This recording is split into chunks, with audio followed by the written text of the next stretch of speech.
So it's been a really long time since I've made a mystery type video, but I've had a lot of people comment and say that they missed the videos, they want me to start doing them again, so that's what I'm doing today.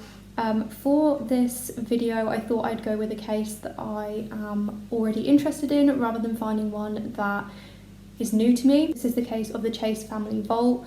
There are some other videos about this on YouTube, so if I can find a few of them I will link them in the description box, but this is a case that is very weird, very unique, and just generally very creepy.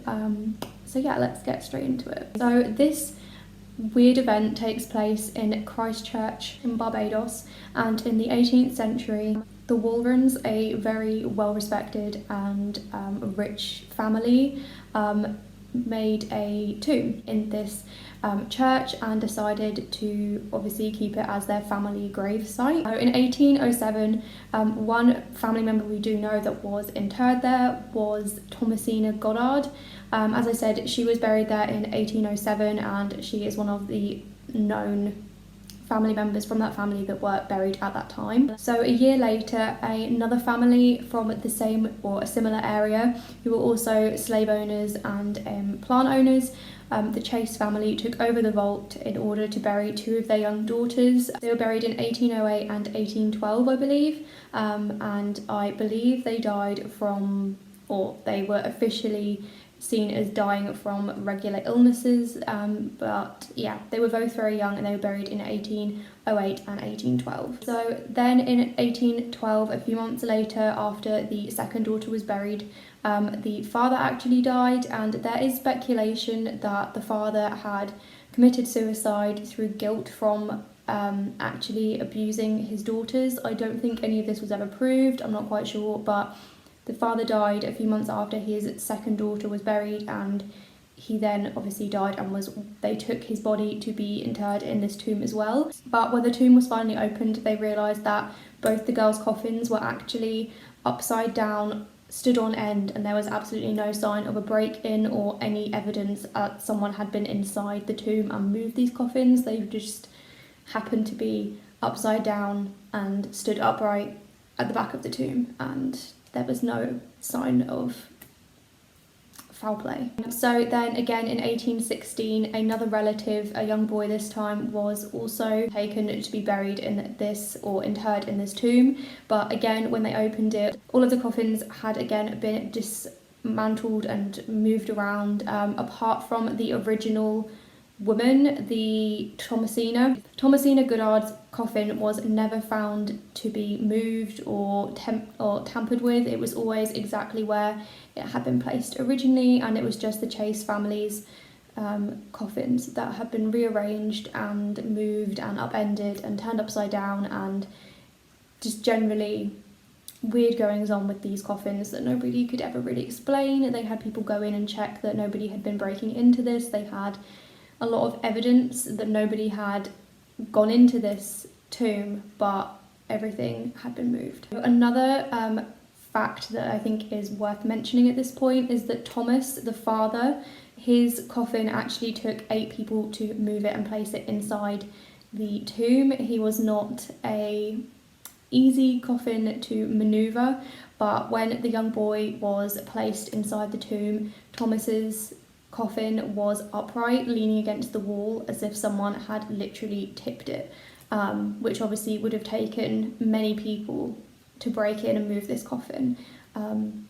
So yeah, it wouldn't have been an easy job for whoever was moving these coffins. If it was a person that was breaking in, they would not have been able to do it on their own, so that was a very suspicious aspect to this case that people kind of were discussing at the time, and why there was so much confusion. It's actually only 8 weeks after the young boy was placed in the tomb that another funeral took place within the Chase family, and again they went to place the body in the tomb, and a lot of people had heard about the strange goings on at this point surrounding this church and this tomb, and lots of people turned up to the funeral to witness the opening of the tomb, and again all of the Chase family coffins had been dismantled and just were laying in disarray, and there was no explanation. So in 1819, the governor of Barbados, Lord Combermere, actually went to witness the reordering and the stacking of the coffins inside the tomb.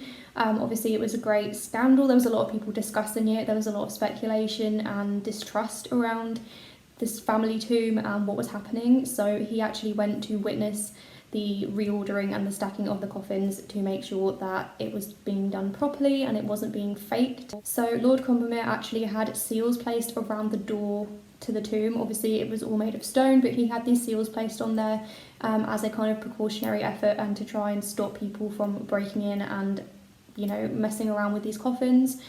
It was obviously a very intense situation, and there was a lot of people in the community upset and concerned about this situation, so he got involved and tried to sort of dispel rumours and make an effort to stop this happening. So a year later they returned after no more funerals had taken place that year.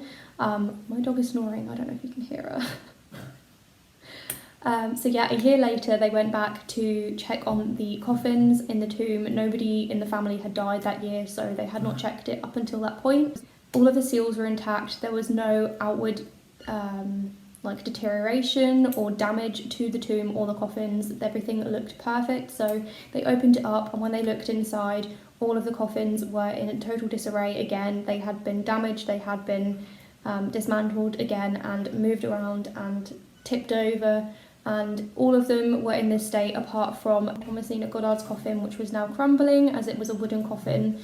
And it was kind of not as well made as the other coffins, but that was the only one that never moved. It was sat in the corner and had been completely untouched for the whole of this case. So there are a few kind of theories as to what happened and how this occurred.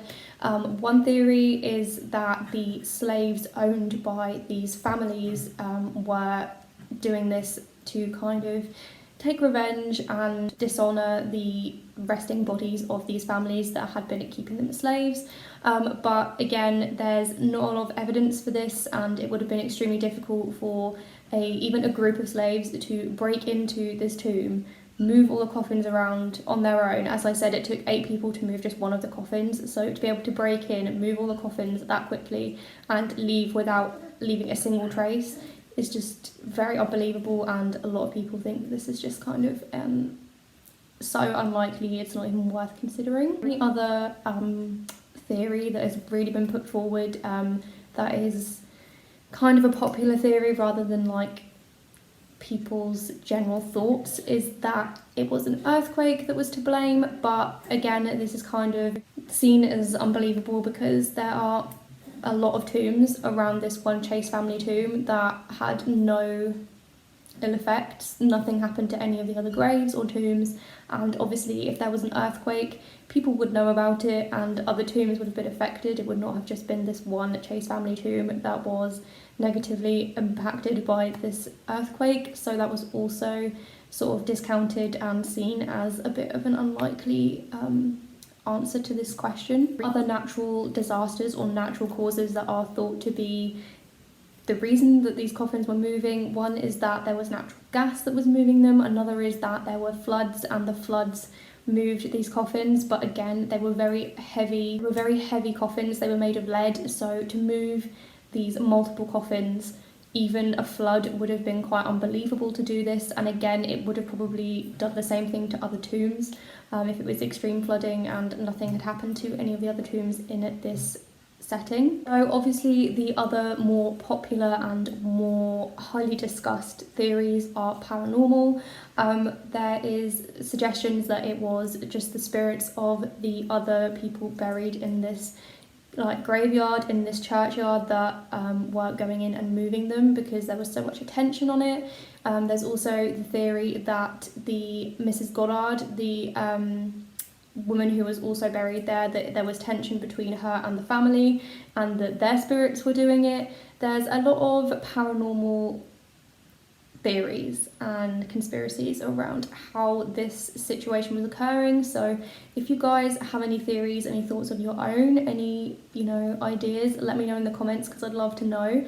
It's a really weird one. I can't say that I particularly have my own opinion on how this happened. I just think it's a very weird situation. So if you have any, more plausible explanations, any natural causes that could have happened and made this occur, let me know in the comments. But yeah, I hope you guys enjoyed this new installment to my kind of mystery series here on my channel. As I said, I haven't done one in a really long time, so I wanted to go for a case that I was somewhat already familiar with. And yeah, let me know if there are any cases you'd like me to look at in the future. I can definitely have a look at those, and make sure you subscribe if you want to see future videos from me. Thank you guys so much for watching, and you'll see me in the next one.